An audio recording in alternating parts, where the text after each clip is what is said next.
عوام کے لیے ایک نئے چیلنج کا سامنا ہوگا۔ پیٹرول کی ادائیگی کے لیے زیادہ پیسے ادا کرنے پڑیں گے، اضافی 2% سیلز ٹیکس ادا کرنا پڑے گا۔ ٹیکس نہیں دیتے ان پر مانیٹرنگ سخت سے سخت کی جا سکے۔ السلام علیکم۔ وہ لوگ جن کے پاس ڈیبٹ کارڈ، کریڈٹ کارڈ یا QR کوڈ نہیں ہے، وہ تیار ہو جائیں کہ اب انہیں پیٹرول کی ادائیگی کے لیے زیادہ پیسے ادا کرنے پڑیں گے۔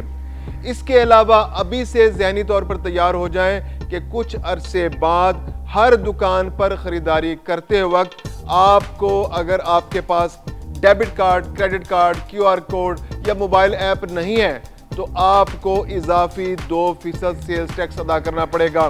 ممکن ہے کہ بعض دکاندار آپ کو چیزیں فروخت کرنے سے انکار کر دیں۔ حکومت نے پالیسی تیار کر لی ہے، بجٹ میں اناؤنس ہوگی، جس کے بعد عوام کے لیے ایک نئے چیلنج کا سامنا ہوگا، کاروباری افراد کے لیے بھی، کہ انہیں اب اپنے ہر دکان کے اندر، ہر اپنے آؤٹ لیٹ کے اندر یہ انشور کرنا ہوگا کہ ان کے پاس ڈیبٹ کارڈ، کریڈٹ کارڈ کو چیک کرنے والی مشین، اس کے علاوہ QR کوڈ کی سہولت بھی موجود ہو۔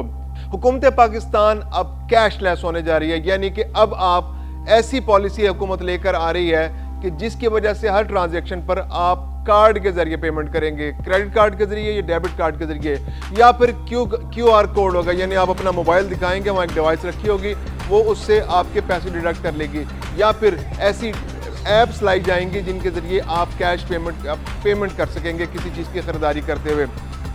بہت بڑا فیصلہ ہے۔ اس کا مقصد کیا ہے کہ ٹیکس نیٹ میں لوگوں کو لائے جا سکے۔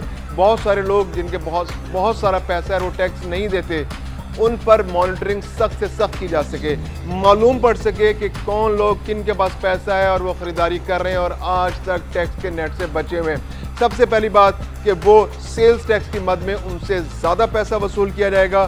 دوسرا یہ کہ اکانومی کو ڈاکیومنٹڈ کرنے کی طرف ایک بہت بڑی موومنٹ ہونے جا رہی ہے۔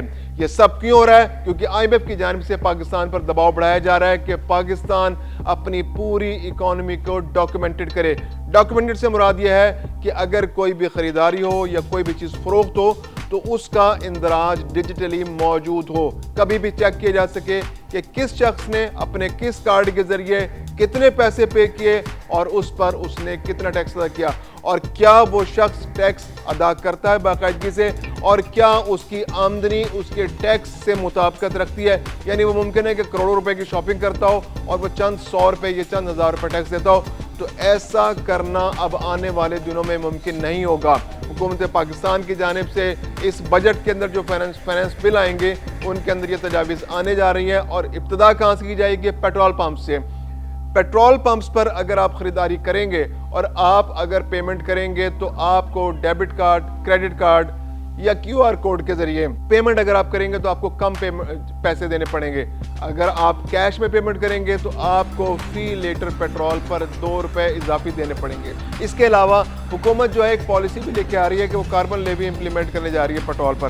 کاربن لیوی کیا ہے کہ وہ 2.5% ٹیکس لگانے جا رہی ہے، جو استعمال ہوگا ماحولیات میں جو موجود آلودگی ہے اس کو صاف کرنے کے لیے، اور اگلے سال یہ بڑھ کر 5% ہونے جا رہا ہے۔ یہ بھی کیوں ہو رہا ہے؟ یہ بھی IMF کے دباؤ پر پاکستان میں ہونے جا رہا ہے۔ یہ تو ہٹ کے بات ہوگی، ہم واپس آتے ہیں ڈیبٹ کارڈ اور کریڈٹ کارڈ والے معاملے پر۔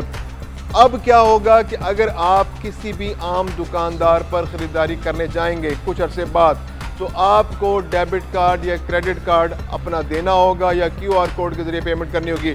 تھوڑا سا بتا دوں کہ ڈیبٹ کارڈ یا کریڈٹ کارڈ کیا ہوتا ہے۔ ڈیبٹ کارڈ وہ کارڈ ہے جو آپ کا عام طور پر ATM کارڈ ہوتا ہے۔ ATM کارڈ جب آپ دکاندار کو دیتے ہیں تو دکاندار اس میں سے پیسے ڈیڈکٹ کر لیتا ہے۔ اس کے علاوہ کریڈٹ کارڈ میں یہ فیسلٹی بھی ہے کہ آپ کریڈٹ کے طور پہ ایسے پیسے جو ابھی آپ کے ہاتھ میں نہیں ہیں، آپ ادھار کارڈ کے ذریعے پیمنٹ کر دیں گے اور وہ پیمنٹ آپ بینک کو بعد میں کر دیتے ہیں، اس کو کریڈٹ کارڈ کہتے ہیں۔ اور QR کوڈ کیا ہے کہ آپ کے پاس ایک اکاؤنٹ میں پیسے موجود ہیں اور آپ کے پاس ایک موبائل کے اندر ایپ ہے اور اس QR کوڈ کو سکین کر کے آپ اس کے ذریعے پیمنٹ کر دیتے ہیں۔ تو اگر ان ذرائع سے آپ پیمنٹ کریں گے تو آپ کو 18% GST ادا کرنی ہوگی، لیکن اگر آپ کے پاس یہ فیسلٹی نہیں ہے تو آپ کو 20% GST دینا ہوگی، جو کہ بہت زیادہ بوجھ عوام پر پڑنے جا رہا ہے اگر آپ فائلر نہیں بنیں گے۔ اگر آپ فائلر بن جائیں گے اور آپ کے پاس یہ فیسلٹیز ہوں گی تو آپ کو یہ بوجھ نہیں ادا کرنا پڑے گا، کیونکہ یہ تمام مشکلات اس لیے پیش آ رہی ہیں کہ لوگ فائلر بننے سے ہچکچا رہے ہیں اور بلا وجہ ہچکچا رہے ہیں۔ میں ہوں خرم کلیم اور آپ دیکھ رہے ہیں 24 ڈیجیٹل۔